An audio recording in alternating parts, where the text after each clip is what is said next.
एक गांव में सेठ धनीलाल नाम का एक बहुत ही लालची जमींदार रहता था। गांव के सारे किसान उसकी जमीन पर काम करते थे।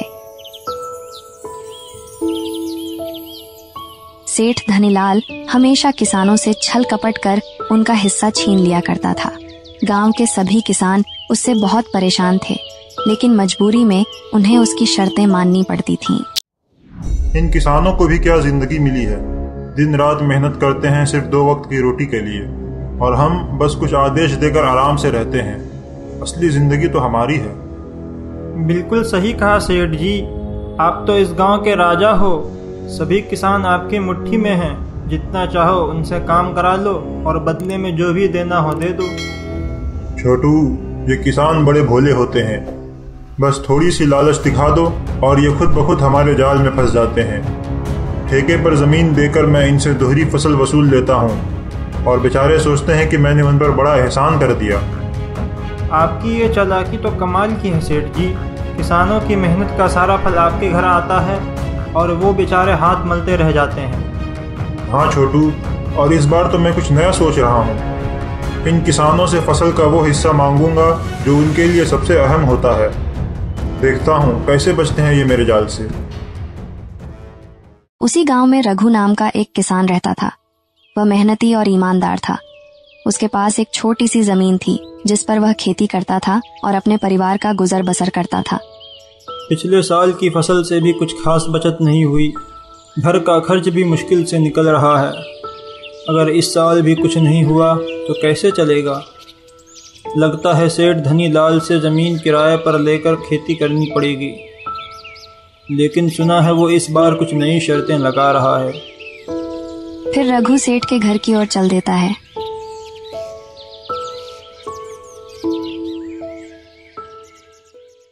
कुछ देर बाद वह सेठ के घर पहुंच जाता है। सेठ अपने नौकर के साथ गपशप कर रहा होता है। रघु सेठ के पास आता है और कहता है, सेठ जी, मैंने सुना है कि आप इस साल भी जमीन ठेके पर दे रहे हैं। हाँ रघु, मैं तो हमेशा तुम्हारे जैसे किसान की मदद करने के लिए तैयार रहता हूँ, लेकिन एक शर्त है। इस बार मैं तुम्हें जमीन दूंगा, मगर जो फसल होगी उसका ऊपर का हिस्सा मैं दूंगा और नीचे का हिस्सा तुम्हारा होगा। क्या कहते हो? सेठ जी, ऊपर का और नीचे का हिस्सा, ये क्या मतलब हुआ? मतलब ये कि अगर तुम धान लगाओगे तो उसकी बालियां यानी ऊपर का हिस्सा मेरा होगा और नीचे की जड़ें तुम्हारी होगी। ठीक है सेठ जी, आपकी शर्त मंजूर है। मेरे पास और कोई चारा भी तो नहीं है। बहुत अच्छे, जाओ खेती की तैयारी करो, और हाँ, इस बार ज्यादा मेहनत करना ताकि फसल अच्छी हो। रघु ने सेठ की जमीन पर खेती करना शुरू कर दिया। उसने कड़ी मेहनत की और फसल उगाई। जब फसल तैयार हो गई तो सेठ धनीलाल वहां पहुंचा। रघु, फसल की कटाई हो गई क्या? जी हाँ सेठ जी, फसल कटाई पूरी हो गई है। तो लाओ, ऊपर का हिस्सा मुझे दे दो और नीचे का हिस्सा तुम रख लो। सेठ जी, ऐसे तो मेरे पास इसके जड़ के सिवा कुछ नहीं बचेगा। दया कीजिए सेठ जी, मैं अपना घर कैसे चलाऊंगा? देखो रघु, मैंने तुम्हें पहले ही सब कुछ बता दिया था, तो इसमें तुम्हारी गलती है। तुम्हें सोच समझकर फसल उगानी चाहिए थी ना। आखिर में रघु ने सेठ को ऊपर का हिस्सा दे दिया। रघु उदास हो गया। उसने सोचा कि इस तरह से तो वह कभी अपना और अपने परिवार का पेट नहीं भर पाएगा। कुछ दिनों बाद रघु का बेटा मनोज, जो शहर में पढ़ाई कर रहा था, छुट्टियों में गांव आया।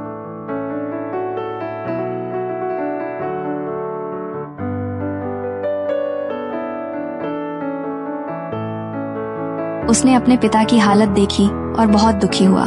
उसने सेठ को सबक सिखाने का निश्चय किया। पिताजी, इस बार मैं खेती करूंगा। सेठ की चालाकी अब नहीं चलेगी। हम गरीब जरूर हैं लेकिन बेवकूफ नहीं। आप देखिए मैं कैसे सेठ को सबक सिखाता हूँ। बेटा, तुम्हारे इरादे नेक हैं, लेकिन सेठ बहुत चालाक है। उसकी हर चाल से बच पाना आसान नहीं होगा। आप चिंता मत कीजिए पिताजी। अब सेठ को मैं दिखाऊंगा कि दिमाग का खेल कैसे खेलते हैं। फिर मनोज सेठ के घर गया और सेठ से कहा, सेठ जी, इस बार मैं खेतों में काम करना चाहता हूँ। मुझे ठेके पर कुछ जमीन चाहिए। अरे वाह मनोज, तुम शहर जाकर पढ़ लिख कर बड़े होशियार बन गए हो।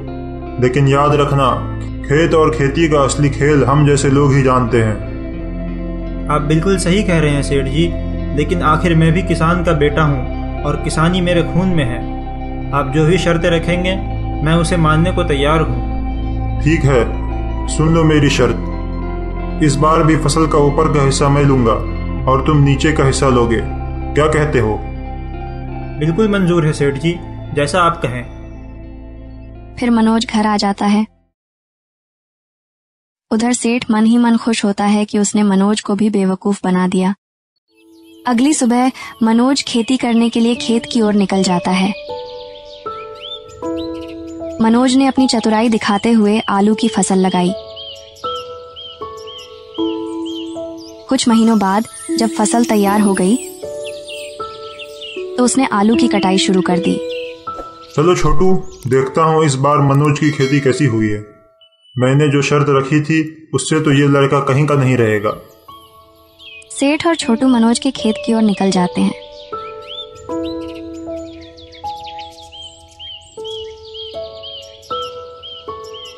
जब वे खेत में पहुंचता है तो देखकर हक्का बक्का हो जाता है।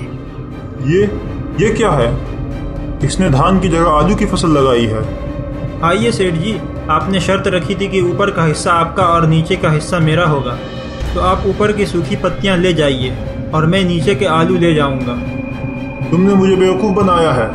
ये धान की खेती नहीं, आलू का है। सेठ जी, शर्त तो आपकी ही थी, मैंने तो बस आपकी बात मानी। सेठ धनीलाल को बहुत गुस्सा आया, लेकिन उसने सोचा कि अगली बार वह मनोज को जरूर सबक सिखाएगा। फिर सेठ वहां से गुस्से में चला जाता है और इधर मनोज के पिता मनोज की चालाकी से बहुत खुश होते हैं। कुछ समय बाद मनोज फिर सेठ के पास गया। इस बार क्या चाहिए तुम्हें? और ध्यान रखना, कोई चालाकी नहीं चलेगी।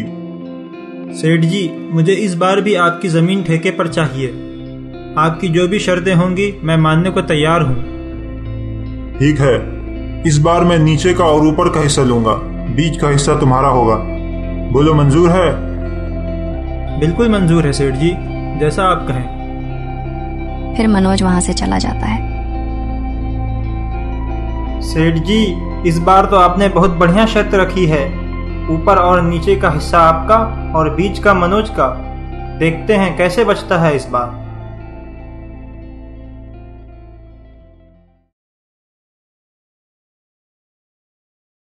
चलो देखते हैं इस बार उसकी चालाकी कैसे काम आती है। फिर सेठ और छोटू मनोज के खेत की ओर निकल जाते हैं।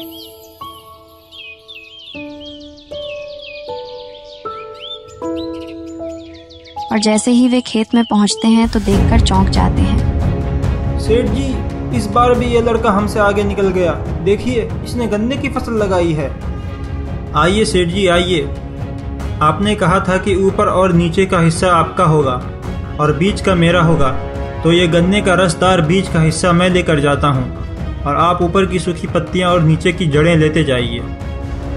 मैं मान गया मनोज, तुमने मुझे 2 बार बेवकूफ़ बना दिया। अब समझ में आया कि किसान इतनी मेहनत करते हैं और हम जब उनके जैसे भोले भाले लोगों को बेवकूफ़ बनाकर उनकी मेहनत की कमाई का हिस्सा छीन लेते हैं तो उन्हें कैसा लगता होगा। आज के बाद मैं वादा करता हूँ कि ऐसी दुष्ट और छल वाली हरकतें नहीं करूँगा। तुम्हारा शुक्रिया मनोज, मुझे सही राह दिखाने के लिए। अरे कोई बात नहीं सेठ जी, आपको सच्चाई समझ आ गई, यही मेरे लिए बहुत बड़ी बात है। फिर मनोज घर आ जाता है। बेटा, तुम्हारी चतुराई और मेहनत ने हमें इस मुश्किल से निकाला है। आज से हम और हमारे किसान भाई सेठ धनीलाल के डर से नहीं बल्कि अपनी मेहनत से जिएंगे। पिताजी, असली जीत तो हमारी ईमानदारी और हिम्मत की है। जब तक हम अपने काम के प्रति सच्चे हैं, कोई भी चालाकी हमें हरा नहीं सकती। मेहनत और समझदारी से हर मुश्किल का सामना किया जा सकता है। अपने अधिकारों के लिए संघर्ष करना जरूरी है और जो लोग मेहनत करते हैं उन्हें उनका हक जरूर मिलना चाहिए।